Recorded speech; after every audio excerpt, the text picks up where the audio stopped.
Bien, pues un honor, es un placer y un lujo tener aquí en Molina de Segura a uno de los científicos más importantes, no solo en España, sino también, ya lo verán, a nivel mundial. Estamos con Jesús Martínez Frías. Buenos días. Hola, buenos días, ¿qué tal? Un científico que desde siempre ha estado, suponemos, ¿no?, apasionado por el mundo y por el cosmos y el planeta, porque a veces nos olvidamos que la Tierra es un planeta. Vivimos en una sociedad llena de acontecimientos sociales, económicos y políticos, y a veces viene bien esa conexión con la ciencia y la sociedad, y creo que es uno de los mayores promotores que tenemos en este país. Podríamos hablar de su currículum, pero es tan extenso que si quedan alguna pincelada de por qué está hoy aquí en Molina de Segura con este objetivo el que tiene, hablando de meteorito, volcán y vida, porque aunque no lo crean, tiene mucha más importancia de la que nos pensamos.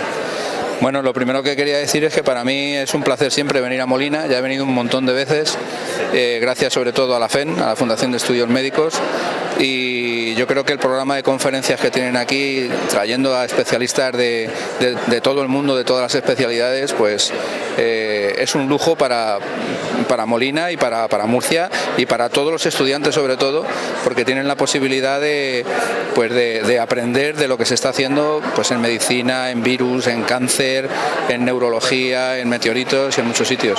Y aquí en Molina pues cayó el mayor meteorito de toda España, el meteorito de Molina de Segura, en 1858, un meteorito de 144 kilos. Hay una réplica aquí que nosotros ayudamos a montar en la sala del meteorito, en el Museo de la Muralla.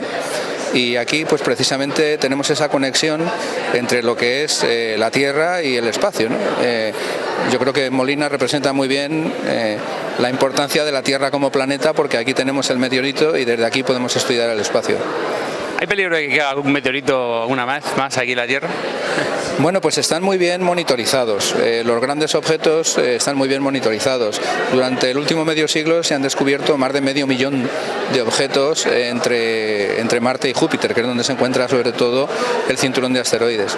Y el riesgo principal radica sobre todo en los objetos de pequeño tamaño, entendiendo pequeño tamaño entre unos 30 y 300 metros de diámetro, ¿no? Porque esos astronómicamente son objetos pequeños y es muy difícil detectarlos, ¿no? A veces incluso se han detectado después de que hayan pasado entre la órbita de la Luna y la Tierra, ¿no? Y por eso es muy importante hacer una buena supervisión y comprender bien de qué están hechos, porque no todos los meteoritos tienen la misma composición. Los hay de silicatos, metálicos, ricos en compuestos orgánicos, y por eso pues en esta conferencia vamos a abordar algunos ejemplos de esos meteoritos, sobre todo por qué los compuestos orgánicos de los meteoritos fueron importantes para el origen de la vida en la Tierra y la búsqueda de vida en otros planetas. Es decir, Jesús, que como geólogo y astrobiólogo, biólogo, ¿lo he dicho bien? Sí. y además miembro de un equipo de trabajo con la NASA y con la Agencia Espacial también. ¿Por qué es tan importante? Porque recordábamos hace poco los 50 años de que Neil Armstrong pisó la Luna, y hay muchas personas que nos preguntamos, ¿no? Es decir, ¿por qué fue importante aquel acontecimiento y en qué está afectando a nuestra vida? Bueno, la vida desde que surgió en la Tierra no ha dejado de explorar otros entornos. Todo parece indicar, lo voy a comentar en la conferencia de hoy, que la vida empezó con el famoso LUCA, el organismo ancestro, nuestro ancestro más antiguo. Empezó sobre todo en el fondo de los océanos, ¿no? Todo parece indicar eso. De los océanos pasó a Tierra, de la Tierra se ha ido extendiendo la vida hacia la atmósfera, y por primera vez estamos siendo testigos desde hace apenas medio siglo de que la vida se está expandiendo hacia el espacio. O sea, nosotros estamos siendo una generación privilegiada desde ese punto de vista, y lo que está pasando pues formará parte de las enciclopedias. Somos la generación planetaria, la generación del espacio, porque por primera vez estamos dando el salto a otro planeta. La Luna es el primer paso, y la Luna conserva muchas claves de cómo era los primeros materiales que formaron la Tierra y a partir de los cuales procedemos todos. Y al mismo tiempo la Luna también es una plataforma para realizar experimentos en baja gravedad, en otras condiciones, teniendo en cuenta los problemas médicos relacionados con el espacio, para cuando queramos ir más lejos. Por lo tanto, la Luna es una especie de puente entre el pasado, entre nuestros orígenes y el futuro, lo que vamos a hacer. Esa importancia a nivel práctico, ¿qué avance significa? Como he puesto el ejemplo, esos 50 años que se pisó la Luna, con esas importantes investigaciones que se hacen, en la vida normal, ¿en qué estamos notando los beneficios para que la gente entienda un poco lo que se invierte o lo que se hace en su trabajo? Bueno, esa es una pregunta muy interesante. Alguna vez me han preguntado que cuánto cuesta una misión a Marte, por ejemplo, ¿no? Y a mí me gusta decir que cuesta como 2 Messi y un Ronaldo, ¿no? Entonces, es verdad que las misiones espaciales, o construir telescopios, o construir submarinos para explorar los océanos, o construir aceleradores de partículas, cuesta dinero, pero realmente la ciencia es la búsqueda del conocimiento. La ciencia no es un gasto, sino que es una inversión, porque además la ciencia pasa a formar parte de la educación y de la divulgación científica, ¿no? Entonces es muy importante, aparte de todos los retornos indirectos y las aplicaciones prácticas, tener en cuenta esto, que es muy importante aprender y a conocer todo lo que tenemos a nuestro alrededor, desde lo más pequeño, desde lo nanoscópico, hasta lo más grande, lo cosmológico. Nunca sabes dónde va a saltar el descubrimiento. Tan importante es saber por qué migran los elefantes como por qué Marte es rojo, ¿no? Pero aparte de esto, resulta que existen unas aplicaciones prácticas y unos retornos, porque la exploración espacial tiene aplicaciones indirectas, por ejemplo, en nanotecnología, en biomedicina, en medio ambiente, en exploración desde la Tierra, en comunicaciones. Es decir, nosotros ahora estamos retransmitiendo vídeos porque tenemos satélites alrededor de la Tierra, tenemos GPS, se está monitorizando, por ejemplo, las erupciones volcánicas desde el espacio, incluso las enfermedades infecciosas a través de los satélites, porque determinados insectos pues producen una serie de feromonas y esas feromonas se detectan y luego eso pasa a un satélite y te dice cómo va migrando la enfermedad, ¿no? Entonces yo creo que muchas veces no nos damos cuenta de que el espacio está formando parte de nosotros, porque somos parte de esa generación espacial ahora mismo, ¿no? Ya está imbuido en nosotros mismos, ¿no? Y entonces nos estamos todos abriendo al espacio y el espacio se está abriendo a nosotros. Qué emocionante y qué apasionante, ¿no? Y lo que nos espera por descubrir seguro. Quería hacer otra pregunta, y es que usted forma parte de un equipo que ha llegado a estudiar la composición de rocas que han venido desde la Luna. ¿Eso es correcto? Sí, los meteoritos tienen 3 fuentes principales. Algunos proceden de la Luna, que se llaman las lunaitas, otros proceden de Marte, que son los meteoritos marcianos, los SNICS, que son de 3 tipos, la Shergotita, la Anaclita y la Chasignita, que son los 3 tipos principales que cayeron en Shergoti, la India, en Nakla, en Egipto, y en Chasigny, en Francia. Pero la mayor parte de los meteoritos conocidos, el 99,9% de meteoritos, proceden de los asteroides. Entonces, los más primitivos son estos, los que proceden de los objetos que no formaron planetas ni objetos de gran tamaño, porque mantienen las claves de los objetos a partir de los cuales se formó también la Tierra de la misma manera, por acreción de planetesimales, ¿no? Es decir, que estos planetesimales antiguos de hace 5.000 millones de años son muy parecidos a aquellos meteoritos que no han evolucionado demasiado. Por eso es tan interesante estudiar los meteoritos, porque nos permiten comprender nuestros orígenes. Bueno, además usted ha convertido Lanzarote, sabemos que no, Lanzarote como un laboratorio, ¿por qué? Porque es muy parecido, siempre tenemos la fama de nuestra isla volcánica y es real. Bueno, igual que Molina, podríamos decir que es el sitio más importante de España desde el punto de vista de los meteoritos, porque es donde cayó el mayor meteorito. Además es un meteorito condrítico, muy primitivo, indiferenciado, y además están muy bien recogidas todas las circunstancias de caída. Yo tuve la suerte de encontrar en el museo, con la investigación, el documento oficial de cesión del meteorito al Museo Nacional de Ciencias Naturales, donde estaba trabajando yo en ese momento. Lanzarote, Canarias en general, pero Lanzarote en particular, constituye un laboratorio natural para hacer estudios para la Luna y para Marte. Y desde hace ya varios años venimos trabajando allí desde esta perspectiva, ¿no? No solamente Canarias es importantísima por los telescopios, por el cielo que tiene, sino también por el suelo, por la geología. El material volcánico que tiene es muy parecido al de la Luna y al de Marte, son basaltos. Tenemos un registro de erupciones de 15 millones de años y me gusta decir que es como la Atapuerca planetaria, ¿no? Es decir, que tienes posibilidades para que numerosas generaciones de estudiantes puedan seguir trabajando durante mucho tiempo. Allí hemos fabricado simulante lunar, hemos enviado material de Lanzarote al espacio, porque con ese mismo material o muy parecido se va a construir en la Luna. Tenemos un curso de instrucción de astronautas, además. Yo llevo 6 años con el curso de instrucción de astronautas en Lanzarote. Este año hemos tenido 3 astronautas, un japonés de la JAXA, una americana, una norteamericana de la NASA y un europeo, un francés de la Agencia Espacial Europea. Es decir, que esa combinación entre meteoritos y volcanes yo creo que es muy interesante y aquí la vemos también, ¿no? Aunque en Murcia también hay volcanes, pero más antiguos, ¿no? Bueno, ya sabemos que en Archena hay uno que está dormido, está el balneario, que está aquí muy cerquita. Y Jesús, para ir terminando, quiero hablar algo sobre Marte. ¿Qué tiempo se tarda en llegar a Marte y si cree que algún día o habrá vida o si hay vida allí? Bueno, no sabemos si hay vida en Marte, pero lo estamos investigando de manera muy rigurosa. La vida actual en Marte, me estoy refiriendo a microorganismos, obviamente, es muy compleja y es muy difícil porque las condiciones de Marte son muy hostiles. La radiación ultravioleta es muy intensa en superficie y destruye prácticamente cualquier material orgánico que pueda existir. Pero por debajo de la superficie hemos hecho pruebas en las cámaras de simulación y con tan solo 300 micras de basalto o con 1 milímetro de sulfato de jarosita o de yeso, que lo vaya allí, una colonia bacteriana podría sobrevivir, al menos en relación con las condiciones de la radiación ultravioleta. Es decir, que no sabemos si la vida surgió en Marte en el pasado y dejó algún biomarcador. Eso es lo que estamos investigando ahora, estudiando un cráter. Bueno, estamos en 2 misiones, en la del Curiosity y en la del Perseverance. Las 2 están en cráteres de impacto meteorítico, ¿no?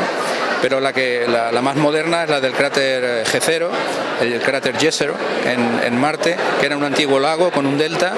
Entonces ahí hubo agua líquida en el pasado, hubo sedimentos que probablemente atraparon esos biomarcadores en caso de que existieran y estamos explorando cómo ha sido la evolución de todos esos sistemas geológicos y si en alguno de ellos surgió la vida, ¿no?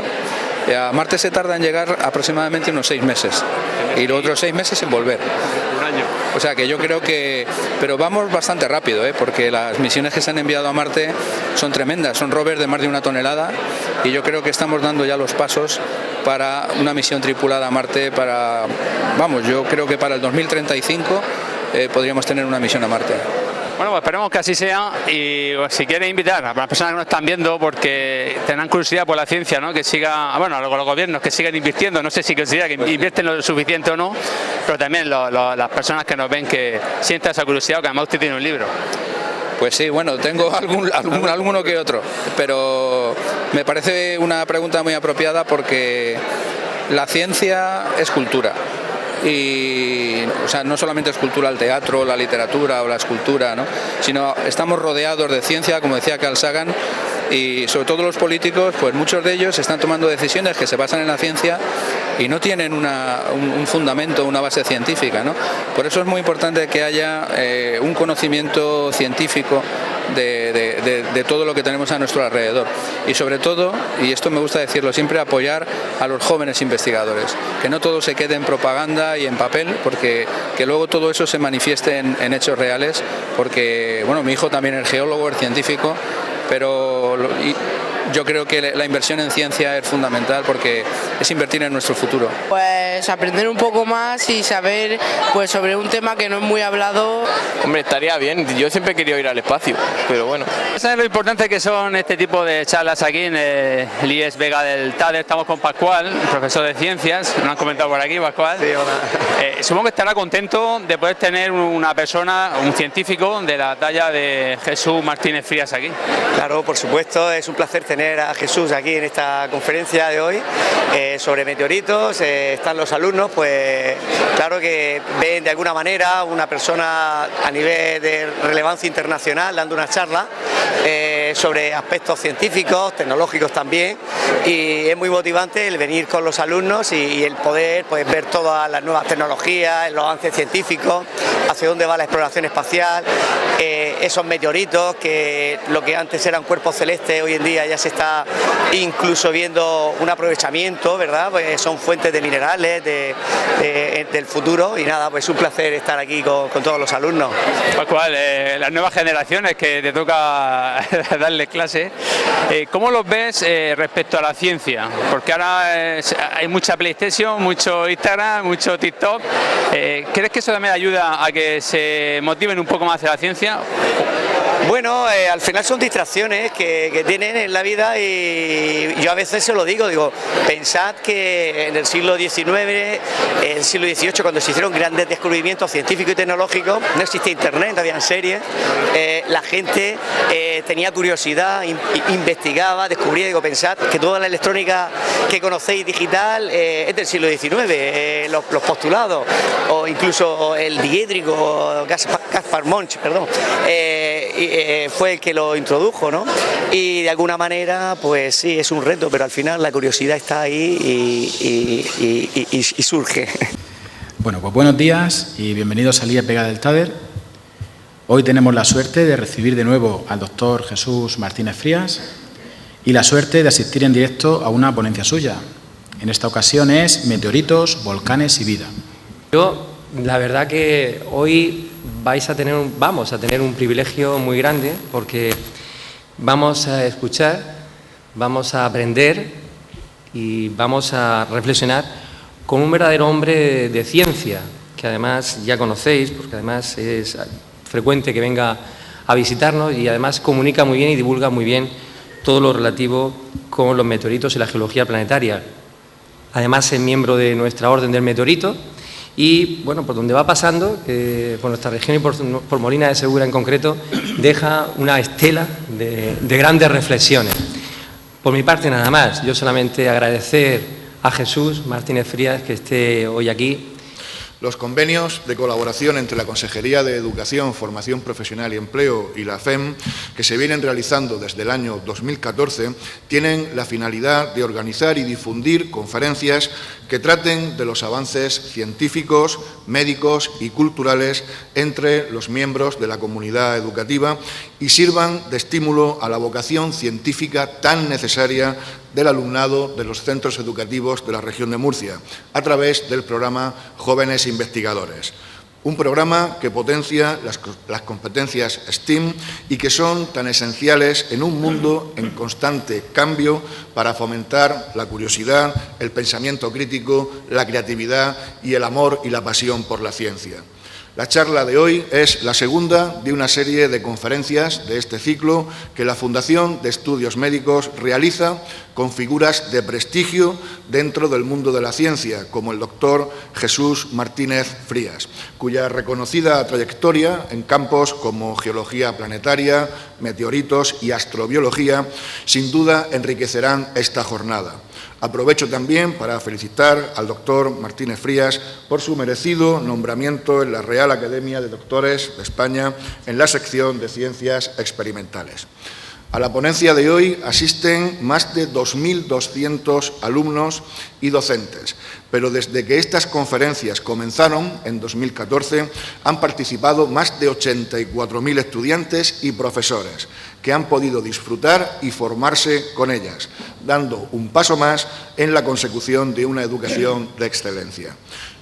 Como asesor y colaborando en todas las expediciones que se hacen a Marte, colabora con la NASA, colabora con la Agencia Espacial Europea, forma parte de la formación de los astronautas, es decir, hay que decir que es un referente a nivel mundial y en un programa de jóvenes investigadores necesariamente necesitamos traer a alguien que sea joven. A pesar de su barba blanca, puedo decirle que tiene una juventud de espíritu y una juventud de funciones cerebrales envidiables, que ya la quisieran algunos jóvenes que conozco. De tal manera que agradecer a Jesús que esté aquí, agradecer siempre su colaboración con la FEM y deciros que disfrutéis de una magnífica conferencia, porque no siempre ni todos los días se puede tener la suerte de disfrutar de un conferenciante como el que tenemos. Gracias a todos. Y sin más, pues me gustaría empezar diciendo que nosotros vivimos en la Tierra, que muchas veces olvidamos, como bien se ha dicho, que es un planeta de nuestro sistema solar. Es decir, no estamos aislados en el cosmos, nosotros estamos en contacto directo con el cosmos, con el universo. Y no podemos obviar que esto es así. Y por eso los meteoritos, la Tierra está abierta al espacio exterior y a veces estos objetos que entran a la Tierra entran con una periodicidad que no es humana o que no es temporalmente humana, sino geológica o astronómica, ¿no? Es decir, que nosotros vivimos muy poco tiempo, como mucho vamos a poner que vivamos 100 años, un siglo, el tiempo de vida de una persona, de un ser humano, pero la periodicidad de todos estos procesos sigue unas pautas diferentes. Es decir, que a lo mejor caen los objetos de gran tamaño cada 1000 años, cada 5000, cada millón de años, y entonces nosotros no somos conscientes de que estos mecanismos, estos procesos están ocurriendo también, ¿no? Una vez un compañero mío que es oceanógrafo me dijo que si un insecto o una hormiga viviera solamente un segundo o menos al lado del mar, vería que el mar no se mueve, ¿no? O sea, no percibiría las olas, ¿no? Y algo parecido nos ocurre a nosotros.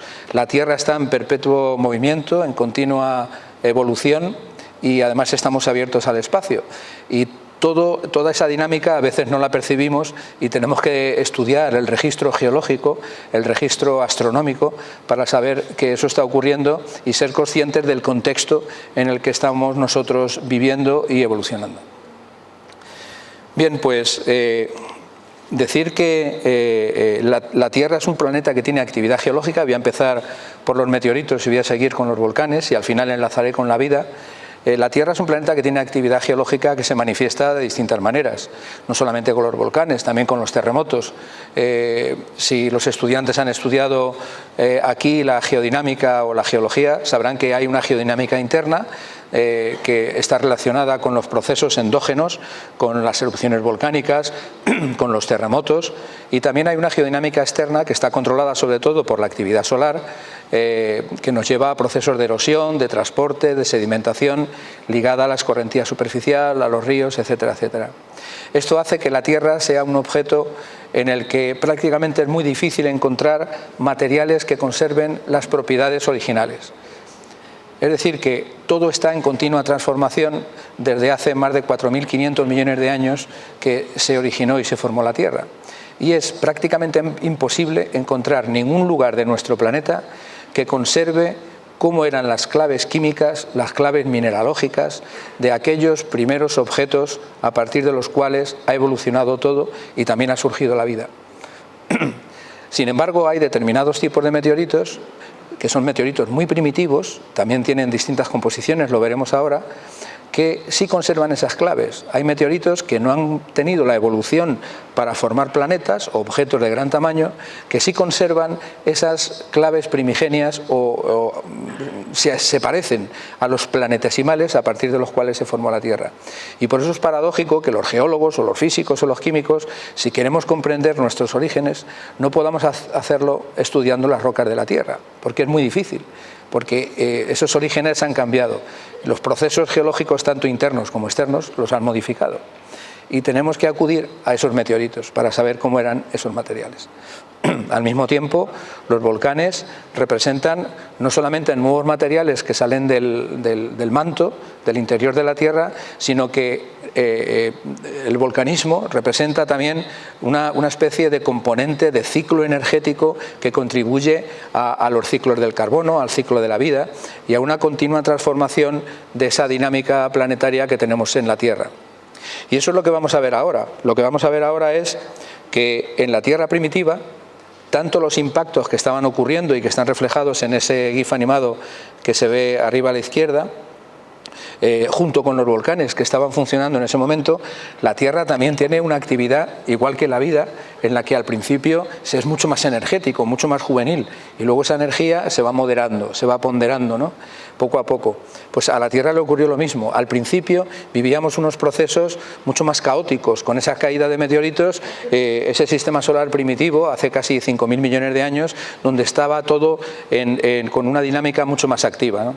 Y este es el ambiente en el que nosotros tenemos que ver de qué manera se produjo esa interacción entre lo alóctono, lo que viene de fuera, y lo autóctono, lo que viene de dentro, y a partir de ahí se generaran los primeros microorganismos que han ido evolucionando poco a poco, lo sabemos a través de los estudios paleontológicos, hasta llegar a nosotros, ¿no? Antes en la entrevista que me han hecho, me han dicho que por qué era importante esto, ¿no? Yo creo que es importante porque esta conexión entre la Tierra y el espacio, esto que vemos aquí en Molina, con los meteoritos y con los volcanes en Murcia, ¿no? Todo el volcanismo del sureste peninsular, los procesos hidrotermales, todavía quedan restos de ese volcanismo residual con las aguas termales, con las zonas geotérmicas, ¿no? Es importante porque nosotros somos la generación que está dando los primeros pasos de salida al espacio. O sea, tenéis que daros cuenta que la vida empezó en la Tierra hace aproximadamente unos 4.000 millones de años, siendo generosos. Vamos a poner que, siendo más discretos o más conservadores, fueran unos 3.500 o 3.800 millones de años. Bueno, pues desde esos 3.800 millones de años hasta ahora, nunca hemos conseguido salir al espacio. Toda la evolución ha ocurrido dentro de nuestro planeta. La Tierra empezó colonizando o extendiéndose desde los mares a las zonas de los continentes de la Tierra, de ahí también pasó la atmósfera, pero solamente ha sido ahora, hace apenas 60 años, que Yuri Gagarin consiguió salir al espacio.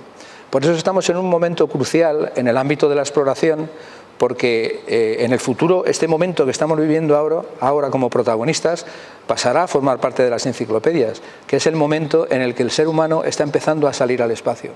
Está empezando la vida a extenderse hacia otros planetas. Hemos empezado con la Luna y muy pronto, estoy convencido, probablemente para el 2035 o 2040 podamos llegar a Marte de manera tripulada. Es decir, podamos dar ese salto que nos convierte en una generación planetaria, la generación del espacio, ¿no? Y es por eso por lo que es importante, ¿no? Aparte de por todos los avances científicos y tecnológicos que esto conlleva. Bien, ya centrándome en los meteoritos, aquí he traído 3 aspectos importantes que relacionan los meteoritos con la vida.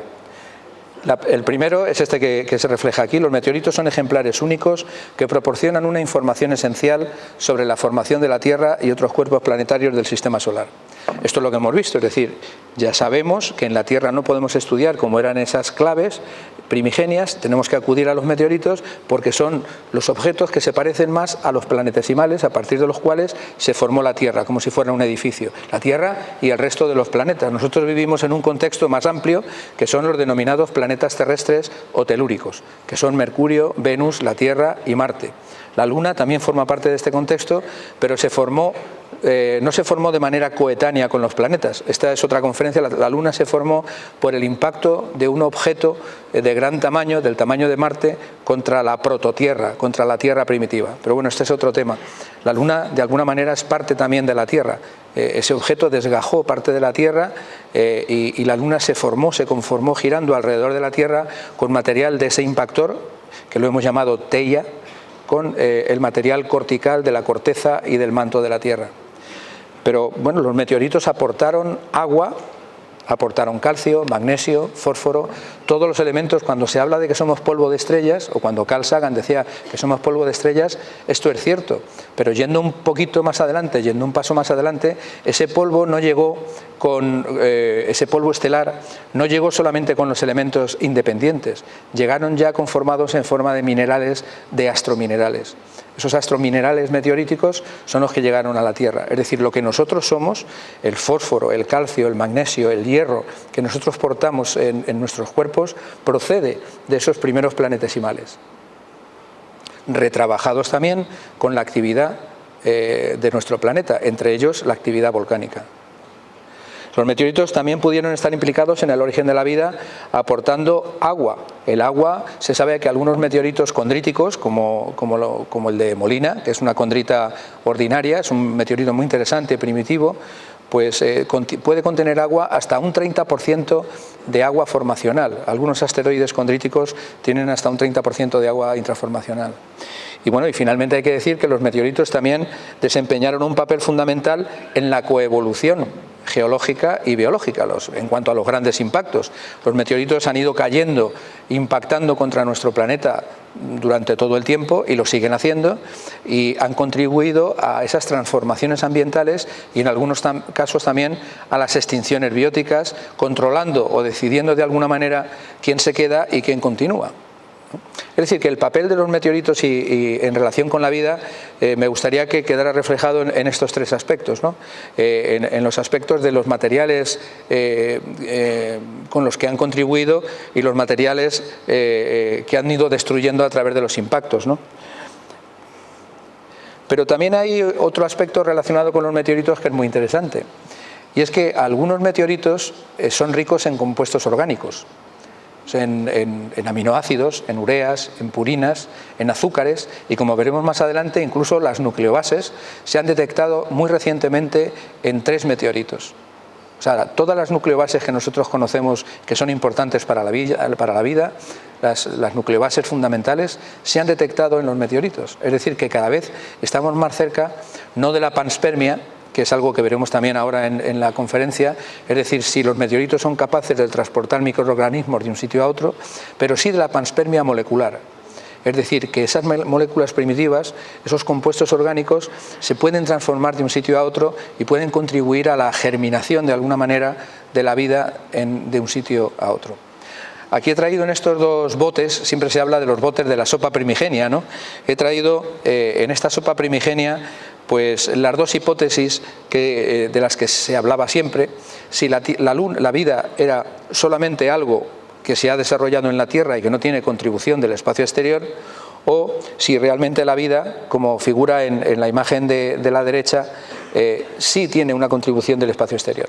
Yo os puedo comunicar, os puedo decir que prácticamente todos los científicos existe un acuerdo general en el que no se puede estudiar el origen de la vida sin tener en cuenta el papel que han jugado los meteoritos, aportando todos esos compuestos inorgánicos y también los compuestos orgánicos para explicar el origen de la vida, retrabajados por la actividad energética de la Tierra representada por los volcanes. En cuanto a los impactos, voy a pasar rápidamente por esta imagen, pero los 2 procesos más desarrollados en nuestro sistema solar son los impactos de meteoritos y los volcanes. Esos son los 2 procesos más extendidos en todo el sistema solar. Tenemos volcanes en Marte, tenemos volcanes en la Luna, tenemos volcanes en Venus, tenemos criovolcanes en las lunas heladas de Júpiter y de Saturno, tenemos volcanes helados en Plutón, tenemos actividad también en Titán. Es decir, que de alguna manera el volcanismo está extendido en todo el sistema solar. Y como vemos aquí, también la actividad de craterización, la actividad de impactos meteoríticos también está extendida desde la Tierra primitiva a cráteres en Marte o en la Luna, las grandes cuencas de impacto, en Mercurio, en Europa, que es un satélite de Júpiter, o los propios asteroides, que son los responsables de esa craterización, también sufren los impactos de otros objetos menores, o los microcráteres, ¿no? Bien, la Tierra, a pesar de ser un objeto que tiene una dinámica importantísima, la tectónica de placas, que está continuamente todo en movimiento, como supongo que ya habréis estudiado, los volcanes, los terremotos, a pesar de ello, todavía hay lugares donde se conservan estructuras de impacto con distinta edad. En la Luna, por ejemplo, está totalmente craterizada. Si miráis la Luna, veréis que está totalmente plagada de cráteres de impacto. En la Tierra no se ve tanto, pero a pesar de eso los estudios de meteoritos nos indican que a lo largo de todo el episodio geológico, a lo largo de estos 4.000 millones de años que tenemos registros en nuestro planeta, pues en la Tierra todavía se conservan más de 180 estructuras de impacto, desde muy pequeñas, de unos pocos decenas de metros, hasta algunas que se pueden ver desde el espacio con más de 200 y 300 metros de diámetro. Esto nos indica que los meteoritos no solamente han contribuido, sino que siguen contribuyendo a ese intercambio entre la Tierra y el espacio. Bien, aquí tenéis algunos ejemplos de meteoritos, no me voy a meter porque esto es otra charla que ya he dado aquí, además en este instituto hace algunos años. Los meteoritos tienen distinta composición, pero básicamente que sepáis que los meteoritos se dividen sobre todo en 3 grandes tipos. Los que pone aquí como stony, que serían los lititos o aerolitos, que son fundamentalmente silicatados, pero que también son algunos ricos en compuestos orgánicos. Los stony irons, que serían los siderolitos o litosideritos, que son una mezcla de roca y de metal, y los sideritos que son prácticamente hierro-níquel con otros elementos asociados. De alguna manera se podrían asimilar a zonas de un planeta, donde tenemos el núcleo metálico, el manto silicatado y la corteza mucho más diferenciada. Tendríamos meteoritos procedentes de 3 zonas diferentes, de tres zonas distintas. Pero bueno, que sepáis que todos estos minerales que hay en los meteoritos, que tenemos silicatos, tenemos piroxenos, tenemos olivinos, tenemos plagioclasas, tenemos óxidos de hierro, tenemos sulfuros, todos estos minerales son los que han contribuido a que nosotros tengamos todos esos elementos en nuestros organismos. Algunos compuestos de carbono se han detectado en meteoritos y en cometas, como os comentaba al principio, en meteoritos, estos que vemos aquí, ¿no? Los polímeros de ácidos insolubles, hidrocarburos, ácidos monocarboxílicos, azúcares. En los cometas también sabéis que el componente fundamental es lo que se llama el chon, ¿no? El carbono, hidrógeno, oxígeno y nitrógeno, ¿no? Y fósforo también. Pero ya en relación con la vida, si empezamos a vincular esto con la vida, he traído esta frase que me parece de Pete Conrad, del astronauta, que me parece interesante, y es que dice que siempre pensó que la cosa más importante que encontró o que detectó en la Luna fue esa pequeña bacteria que salió con él y que volvió, ¿no? El Streptococcus mitis, ¿no? Es decir, que para él lo más importante de su viaje, al ir y volver de la Luna, fue esa pequeña bacteria que le acompañó, que volvió y que sobrevivió, ¿no? Que pudo sobrevivir al viaje, ¿no? Entonces esto es interesante en relación con la vida y los meteoritos. Estamos hablando del año 1967, ¿eh? Bien, en relación con la panspermia, lo que comentaba hace ya al principio, hay algunos trabajos en los que yo he participado combinando microorganismos con meteoritos que creo que son interesantes. He traído alguno de ellos aquí para que lo podáis ver, ¿no? Uno de ellos, esto además es una primicia, ¿no? Esto es un artículo que publicamos en el año 2005 en la revista Astrobiology, que es la revista más importante de astrobiología ahora mismo, y fue una prueba que hicimos. Estábamos trabajando en la zona del río Tinto, que es un río ácido con un pH muy bajo. Imagino que sabéis lo que es el pH, ya lo habréis estudiado, ¿no? En algunos casos el pH llega incluso al nivel de 1 y a pesar de eso pues tiene todo un ecosistema extremófilo, ¿no? Bueno, pues un estudio que hicimos fue, entre varios investigadores que estábamos en ese momento en el Centro de Astrobiología, es decir, bueno, si hay bacterias que son capaces de alimentarse de la pirita de la zona del río Tinto, ¿podrán estas bacterias alimentarse del hierro de un meteorito, una muestra extraterrestre? Y esto es importante porque el hierro, los minerales de los meteoritos no existen en la Tierra. Existen dos minerales que prácticamente no existen en la Tierra, que son la camacita y la taenita, que son el hierro alfa y el hierro gamma. Entonces dijimos, bueno, vamos a probar.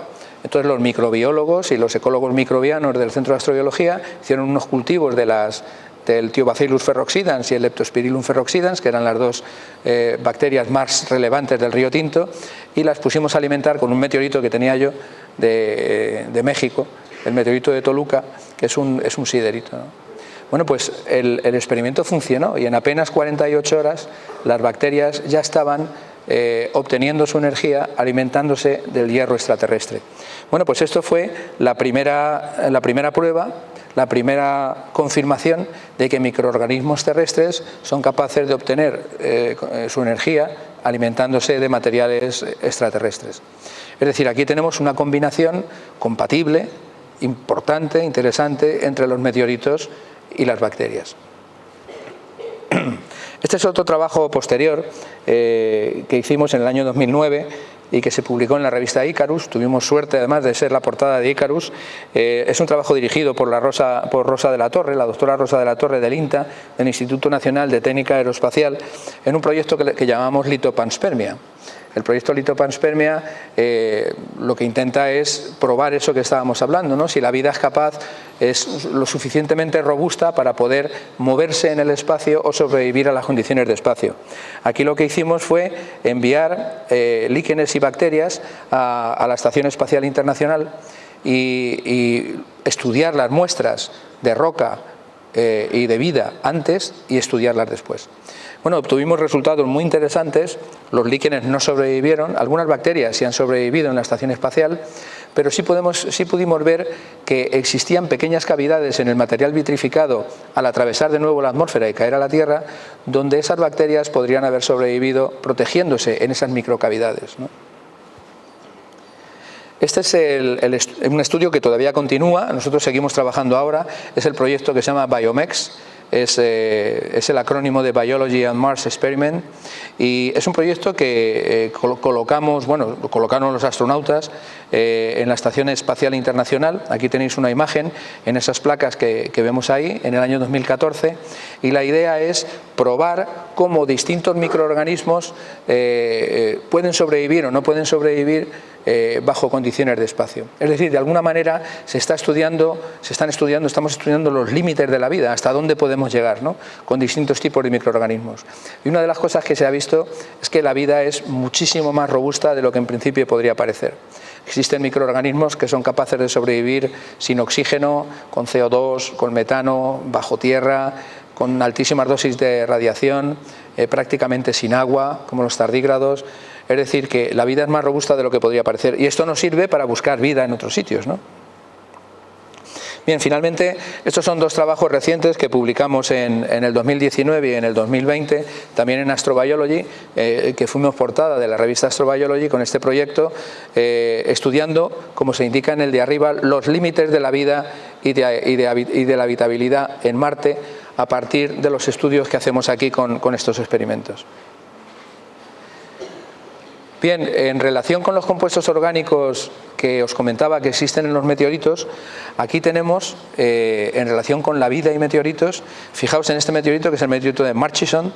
Este meteorito tiene aminoácidos, hidrocarburos alifáticos, aromáticos, fullerenos, ácidos carboxílicos, y tiene además esas esferas que, si queréis, luego podemos explicar lo que son los cóndrulos, ¿no?, que son las partículas más primitivas que estaban girando en la nebulosa solar primitiva y que han quedado aglutinadas dentro del meteorito.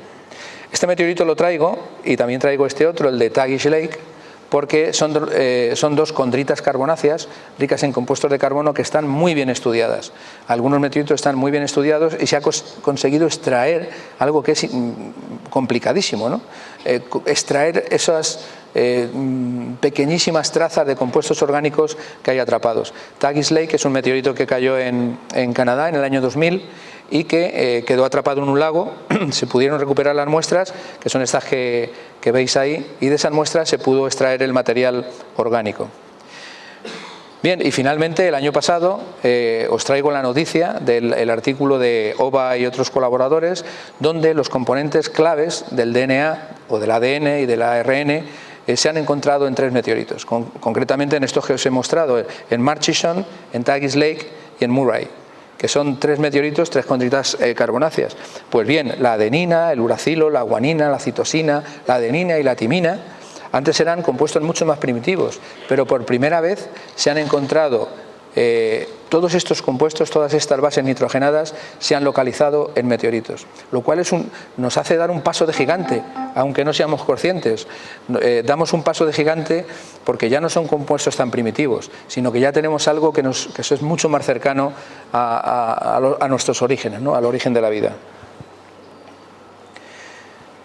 Bien, y recientemente, seguro que algunos lo habréis visto en las noticias, hemos conseguido traer muestras de un asteroide rico en carbono, del que proceden estos compuestos de carbono, ¿no? Bueno, los japoneses ya trajeron muestras de un asteroide, pero del asteroide Ryugu, pero la misión OSIRIS-REx ha traído muestras del asteroide Bennu, y además en una cantidad más importante de lo que parecía en un principio. Aquí tenéis los GIF animados de cómo la misión se ha posado, esa es la superficie real del asteroide, y ha conseguido muestrear, atrapar parte de ese material y traerlo a la Tierra. Ha tardado un tiempo, ha tardado varios años en llegar, y ahora ya se están estudiando esos materiales y se está viendo cuáles son sus compuestos de carbono, el agua, etcétera, etcétera. Es decir, que por primera vez no tenemos que esperar a que caigan los meteoritos, ¿no?, sino que ahora ya tenemos misiones a los asteroides y podemos ir a explorarlos allí directamente y muestrearlos allí. Bien, en relación con meteoritos, pues os tendría que poner el meteorito de Molina, es el mayor meteorito caído en España, Aquí pone 140 kilos, pero tenía más, realmente fueron 144 kilos. Y esto que he escrito es verdad. El meteorito de Molina es probablemente el ejemplo más sobresaliente a nivel nacional y también importante internacionalmente, no solo por sus características composicionales como material condrítico, sino por toda la excelente documentación existente sobre sus circunstancias de caída. Estudiando este ejemplar, tuve la suerte de encontrar en los archivos del Museo de Ciencias Naturales de Madrid el documento oficial de cesión. Aquí os traigo una imagen de este documento. Bueno, y aquí, pues como veis, es una foto de hace unos años. Aquí está también Fina. Estamos en la sala del meteorito del Museo de la Muralla, ¿no? Donde, imagino que lo sabéis, pues ahí tenéis una exposición con una réplica del ejemplar y una explicación de por qué es importante este meteorito a nivel nacional e internacional. Bien, vamos a pasar ahora a la parte de los volcanes, ¿no? Espero haber dejado claro ya la importancia de los meteoritos en relación con la vida, en sus aspectos constructivos, aportando materiales y también destructivos, creando y destruyendo ambientes con los cráteres, ¿no? Y tal vez como portadores de esos compuestos, como estamos viendo, con esa panspermia molecular, ¿no? Pero los volcanes, tanto subaéreos como submarinos, constituyen, junto con los terremotos, la representación más notoria de la vitalidad geológica de nuestro planeta.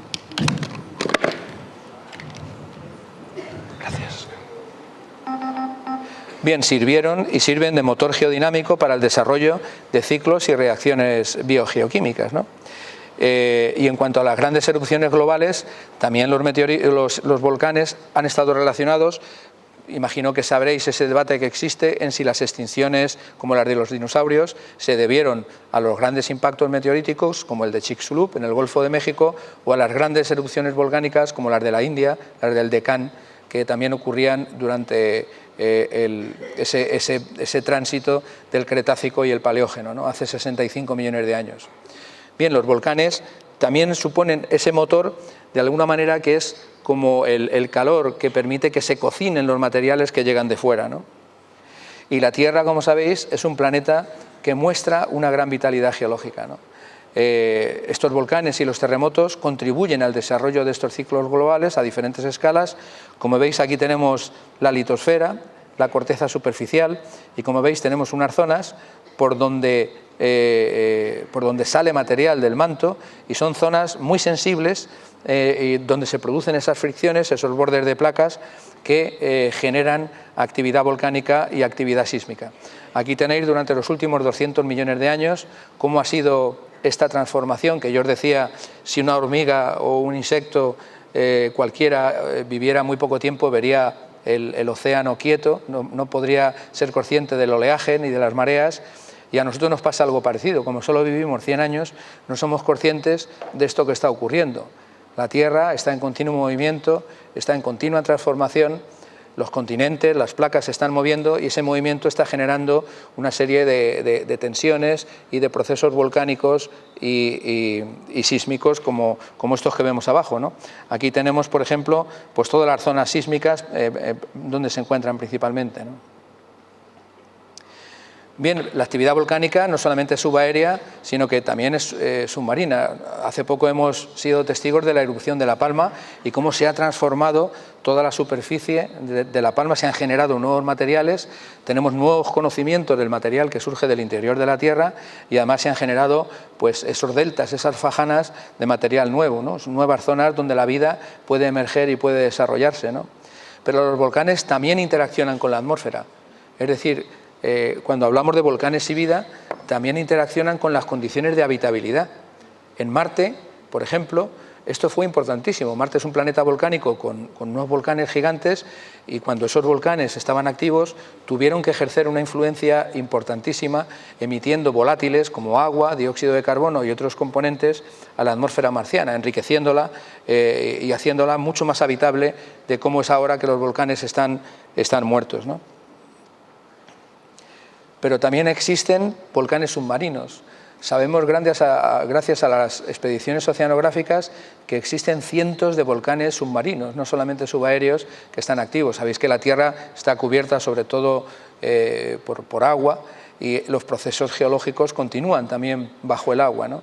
Estas son imágenes reales de lo que se llaman las chimeneas, las black smokers y las white smokers, las chimeneas blancas y las negras, las oscuras, que también están continuamente emitiendo material y enriqueciendo la litosfera oceánica con esos componentes, ¿no? Bueno, de alguna manera estas zonas son las zonas en las que se ha propuesto que pudo estar el ancestro de toda la vida en la Tierra. ¿Sabéis? Este ancestro se le ha llamado LUCA, además, ¿no? Es el acrónimo del organismo más antiguo que nosotros tenemos, ¿no? Común. Bien, aquí tenéis representado un esquema de cómo serían estas plumas, estas chimeneas, y cómo estarían aportando compuestos pues, como silicio, hierro, metano, interaccionando entre el agua y lo que es la litosfera submarina, generando ambientes subacuáticos donde la vida podría emerger y podría evolucionar. Bien, si esto lo trasladamos al espacio, de alguna manera el comprender cómo ha sido el origen de la vida en la Tierra y esa interacción entre los meteoritos y los volcanes, es lo que nos está ayudando también, si os acordáis, he dicho que al principio que los procesos más extendidos en el sistema solar son precisamente el volcanismo y la craterización, los impactos de meteoritos, ¿no? Pues todos estos estudios, estas investigaciones, nos están ayudando también a buscar vida extraterrestre en Marte o en cualquier otro objeto, ¿no? Este es un esquema de lo que es la astrobiología, el estudio pues, desde la generación de las primeras partículas hasta la evolución de la vida tal y como la conocemos. Pues veis que aquí tenemos estos meteoritos y estos volcanes que son parte de este ciclo astrobiológico, si pudiéramos hablar de un ciclo astrobiológico, ¿no? Es decir, que estos dos procesos son fundamentales para comprender si la vida ha podido emerger en otros sitios. Aquí os traigo algunos ejemplos de Marte. En Marte existen, este es un mapa de Marte, tiene el monte Olimpo que tenéis aquí, la zona de Tarsis, tiene impactos gigantescos, como esta cuenca impactogénica que tenemos aquí. Tenemos el monte Olimpo, que es el volcán marciano. Imaginaos aquí el monte Olimpo en comparación con el Everest o con el Mauna Kea, ¿no? Estamos hablando de un volcán de cerca de 22 kilómetros de alto y de 500 kilómetros de base, ¿no? Aquí está representado cómo sería el monte Olimpo sobre la península ibérica, ¿no? Es decir, que actividad volcánica tuvimos en Marte. Ahora no existe, aunque recientemente se han encontrado, hay un estudio reciente que indica que hace tal vez 20.000 años, que desde el punto de vista geológico es poco, todavía pudo haber algún tipo de actividad volcánica. Pero también existen volcanes llamados criovolcanes, volcanes que se basan en una geología del hielo, no de los silicatos. Es decir, los planetas, los objetos, se conforman, se estructuran, se construyen con el material que tiene. Y el hielo es un mineral. Es un mineral, lo que pasa es que nosotros estamos acostumbrados a verlo en forma de agua o en forma de nubes, ¿no? Aquí en la Tierra, ¿no? Y también en forma de hielo. Pero realmente esto es similar a lo que es el magma que nosotros vemos silicatado. Es decir, cuando se funde los silicatos en la Tierra y generan el magma, que cuando sale es la lava, es el magma fundido, pues realmente las lunas heladas de los satélites de Júpiter y Saturno, los mantos fundidos, lo que tendrían sería un magma de agua, un magma acuoso. Por eso se dice que por debajo de las cortezas heladas de Europa o de Encélado podría haber un manto, aquí en la Tierra sería la astenosfera, ¿no? Que tiene unas zonas más o menos fundidas, fluidas, allí estarían fundidas, pero sería agua, ¿no? Por eso es importante desde el punto de vista astrobiológico, ¿no? Porque tendríamos agua subsuperficial. Bien, aquí tenemos en Encélado, que además se han descubierto, estas son fotos reales, este es un esquema, se han descubierto estos géiseres, hay una interacción, hay volcanes que están surgiendo emisiones como si fueran fumarolas desde el interior de Encélado a la superficie, o en Titán, donde tenemos lagos, ríos y lluvia con hidrocarburos, como estos que vemos aquí, o incluso en planetas enanos como Plutón. Esta es una imagen real de la sonda Nuevos Horizontes, donde tenemos estos volcanes que se han detectado, volcanes de hielo, enormes volcanes de hielo en Plutón, que nos indican que Plutón tiene energía todavía, a pesar de ser pequeño, es activo. Aquí tendríamos una representación de este volcán. Bueno, pues bien, no es extraño, por lo tanto, que en las huellas de vida pasada y presente en Marte, con numerosos cráteres de impacto en el hemisferio sur, los meteoritos marcianos y los cráteres de impacto sean de gran importancia. Aquí os he traído un meteorito marciano, el meteorito ALH 84001, donde se encontró este material, que son carbonatos con una serie de compuestos orgánicos, hidrocarburos policíclicos aromáticos, y en su momento, en el año 96, se propuso que este meteorito podría contener trazas de antigua vida marciana en Marte, ¿no? Aquí tenemos la exploración marciana que se hace actualmente en cráteres de impacto meteorítico. Aquí tenemos el cráter Gusev de Marte, aquí tenemos el cráter Gale, donde está ahora mismo el rover Curiosity, y el cráter Jezero, o Jezero, que es el cráter donde está el rover Perseverance. Es decir, que esa conexión entre volcanes, impactos, meteoritos y vida o su búsqueda es ese trinomio que está prácticamente siempre relacionado, ¿no? Bien, y ya prácticamente para terminar, decir que este es un artículo muy reciente que os he traído, es de mayo del 2023, y para que veáis que esto que estamos hablando no es nada absurdo, sino que vemos cómo ha habido una síntesis de orgánicos prebióticos a partir de dióxido de carbono por catálisis con partículas meteoríticas y volcánicas.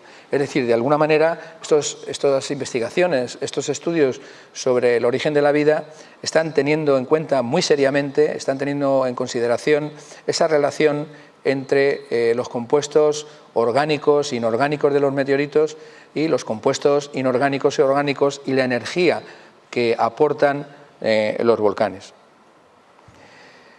Y nada más, solamente decir que meteoritos y volcanes son, por lo tanto, una puerta abierta a conocer mejor los procesos que originaron la vida en la Tierra y a comprender su evolución y su búsqueda en otros mundos.